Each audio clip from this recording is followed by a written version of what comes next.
is a concept original to me, at least as far as I know. I have gotten it from my study of scriptures, my thinking through this over and over the years as a pastor, a teacher, a Bible student, right? So that's why I'm now bringing out that concept, that there are two branches of spiritual warfare.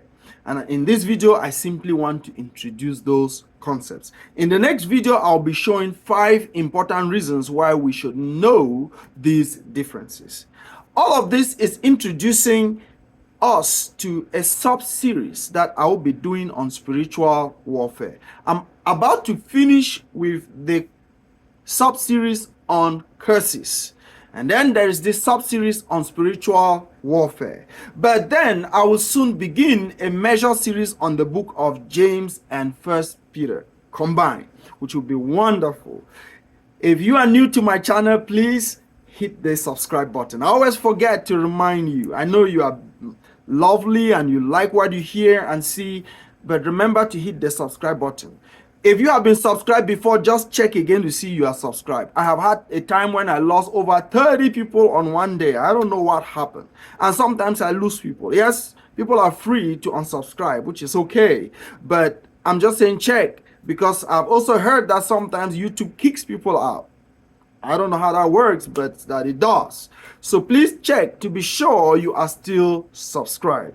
If you do not receive notification of my videos, even after subscribing, put it in the comment section if you want me to make sure you, in particular, receive those videos. And I will do my best to make sure you receive those videos. So God bless you.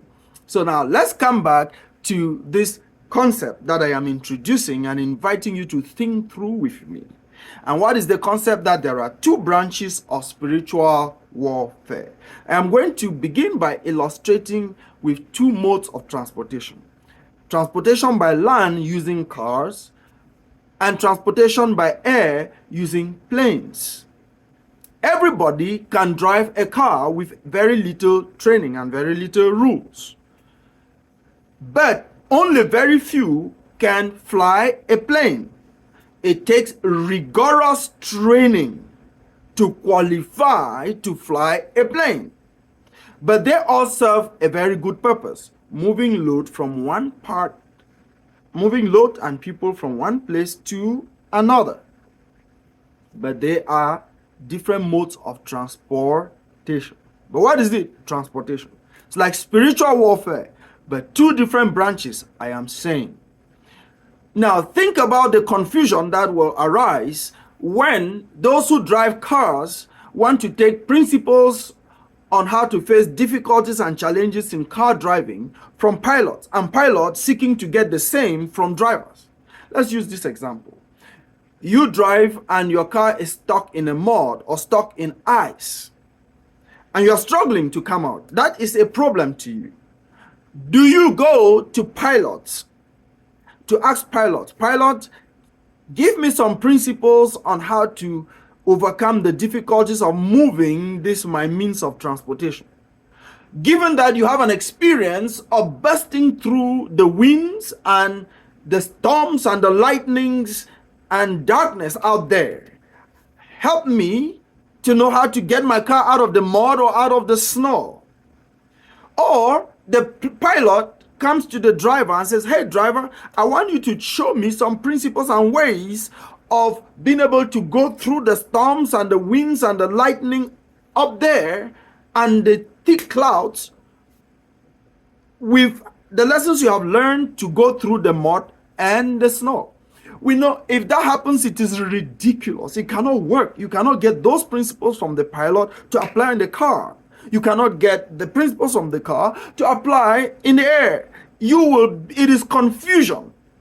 You will get no result or you get disaster, right? You either get no result or you get disaster. So it's ridiculous. But what I'm saying is, we engage in spiritual warfare. There's a lot of talk about spiritual warfare. People are excited about spiritual warfare. People are learning about spiritual warfare. But because of not being able to distinguish, we take principles from one branch and try to apply in the other, and take principles from one and try to apply in the other. And it's not working. The lack of clarity on this subject It's a measured disability and disservice to us as believers and to the church as a whole.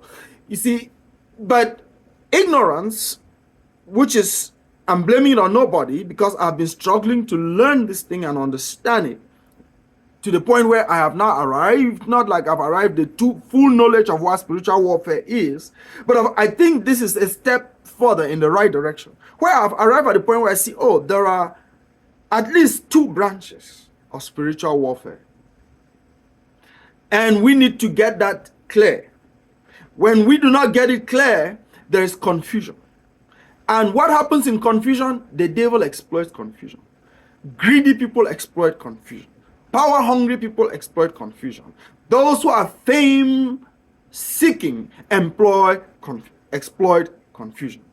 And that's why there's a lot of drama instead of reality when it comes to spiritual warfare. You get a lot of drama written, There's a lot of moving of people to be scared for nothing. So let's take, for example, what is going on. We hear spiritual warfare because people are not really casting out demons, healing the sick, raising the dead. What do? They speak a lot about spiritual warfare and their ability and how they are spiritual warriors. And then they go to a community, they organize an event, and then they create an imaginative demon. And the imaginative demon is the principality that's over this village, the principality that's over this town, the principality that appears in this structure, in this form. And this is the shrine in the sea, in that mountain, in that village. We are now bringing it down. And they walk people out. People walk and they sweat by day and by night. They are praying all kinds of prayers. They are acting in all kinds of ways. They are verbalizing all kinds of authoritative words. All to do what? To bring down those demons and principalities. And after they have done that, there's joy. They're going back. We have dealt with the devil. We have brought down Satan. We have burnt all his disasters. We have destroyed him. And they're happy.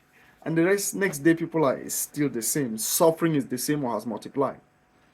If this is difficult for you to understand, sometimes if you are an African listening, you know this one, all right? Now, there's a war going on, for example, not a full-blown war, but some kind of war going on, for example, in my country, Cameroon, going on in other parts of Africa. Not the same reason. I know some people are like, is it tribal warfare everywhere? No, not tribal warfare. It's a war for freedom, like we have had in many countries in history. So it's a war for freedom, it's a war for justice. Now, but guess what happens? You get these guys come up, I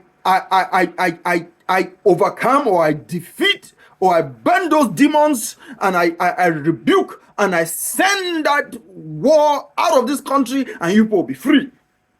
You have some who call themselves prophets from different countries declaring those things. Say, hey, you people in Cameroon, claim it. I have destroyed that war. It is going to come to an end.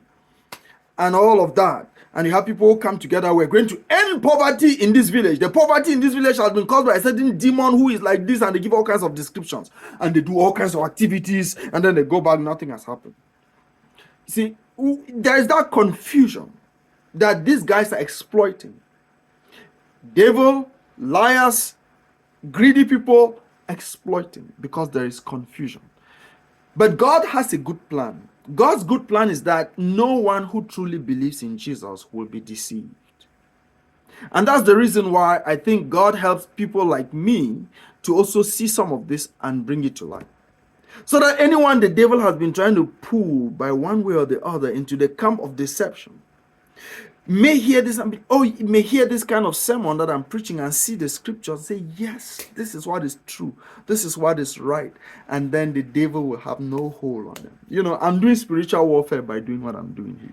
This is spiritual warfare. Now, I'm not going to go into that detail or down that road. We'll see it along the line somewhere. And hopefully you'll be engaged in the same kind of spiritual warfare like the apostles got engaged in, which is the one we can all be a part of. Now, let me use the illustration of Jesus and Beelzebub to contrast with what I've told you about people making drama, holding campaign events, and it results to nothing or more disaster. But spiritually, we know it results to spiritual disaster, destruction, deception. So, The example of Jesus, you can read that in Matthew chapter 12, verse 22 to 29. There we read the story that has something to do with Beelzebub. Beelzebub, the king of demons. Beelzebub was a representation of the devil himself. If Beelzebub was defeated, then the devil has been defeated. Satan has been defeated. Now, how did Jesus go about it? How did Jesus go about destroying Beelzebub, the devil's representative in the lands and territories where he moved around and preached? How did Jesus go about it? Well, Jesus did not organize campaign events.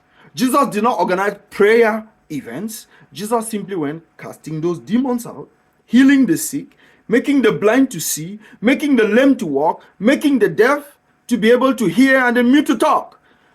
That's just what Jesus went doing when we read in that passage. And Jesus said, I do that because I've already held captive. I've already held captive Beelzebub. I've defeated him, so I am now setting people free. So that is how Jesus went up and did it to show. Jesus did not organize a campaign event, and after that campaign event, then he tells the people, you have been free, you have been free, and then you still have people who are unable to talk, you still have people who are blind, you still have people who are mute, you still have people who are suffering. Jesus did not do that. That's the way Jesus did it, which is different. That's a completely unique way. But that was what? Spiritual warfare that Jesus did. But spiritual warfare of another kind. All right? Now, let me say this. The problem with us is that we do not see, which is what I've come to see, the difference between the way that the Gospels, Matthew, Mark, Luke, and John, present spiritual warfare to us from the way that the epistles present spiritual warfare to us. There are two differences. I hope the light opens in your eyes and you begin to see what I saw, right? To the Lord be the glory and honor. In the Gospels and Acts, spiritual warfare is presented to us done by Jesus and his apostles chiefly. Casting out of demons, healing of the sick, raising of the dead, stopping of the winds and the waves, being bitten by a snake, drinking poison, nothing, sitting in prison and the doors get open, chains fall off, sitting in prison, the doors are locked and chained, but set free. You have all those wonders happening. That is spiritual warfare in Matthew, Mark, Luke, John, and the book of Acts. But now you come to the letters and the epistles. What kind of spiritual warfare do you find there? You find a different kind of spiritual warfare.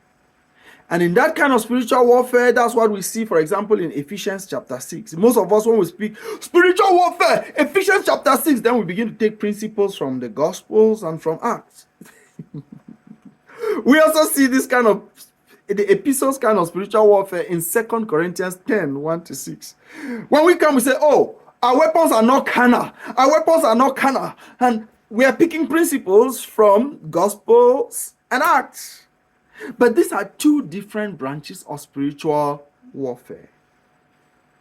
How will I call them? Let me end with how I will call them.